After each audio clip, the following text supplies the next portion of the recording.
আর মাত্র কিছুদিন বাকি। আপনার হাতে থাকা ফোনটি বৈধ বা অবৈধ কিংবা নিবন্ধিত আছে কিনা 16 ডিসেম্বরের মধ্যে নিবন্ধিত না থাকলে সকল ফোন বন্ধ হয়ে যাবে।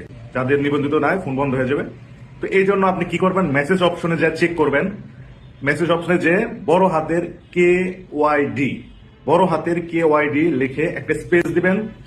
দেওয়ার পরে IMEI নাম্বার সেখানে বসাবেন। IMEI নাম্বার বসানোর পরে আপনি কি করবেন, সেন্ড করবেন, মানে একটা মেসেজ পাঠাবেন। কোন নাম্বারে সেন্ড করবেন? 16002 এই নাম্বারে সেন্ড করলে আপনার মোবাইল বৈধ না অবৈধ নিবন্ধিত আছে কিনা সেটার একটা মেসেজ আসবে। আর যারা IMEI নাম্বার জানেন না তারা কি করবেন, *#06# এটা দিলে আপনি IMEI নাম্বার পাবেন। আপনার ফোন থেকে ডায়াল অপশনে *#06# এটা দিলে আপনার IMEI নাম্বার আসবে। তো এই IMEI নাম্বারটা কি করবেন, মেসেজ অপশনে যে আপনি কি করবেন, বড় হাতের KYD লিখে একটা স্পেস দিবেন, সেখানে IMEI নাম্বার বসাবেন। এই IMEI নাম্বারটা কি করবেন, আপনি 16002 নাম্বারে সেন্ড করবেন। তাহলে আপনার একটা মেসেজ আসবে আপনার ফোন বৈধ না অবৈধ। তো এটার জন্য সরকার 16 তারিখ পর্যন্ত একটা নির্দিষ্ট ডেট দিয়ে দিয়েছে। এরপরে অনিবন্ধিত ফোন সব বন্ধ হয়ে যাবে।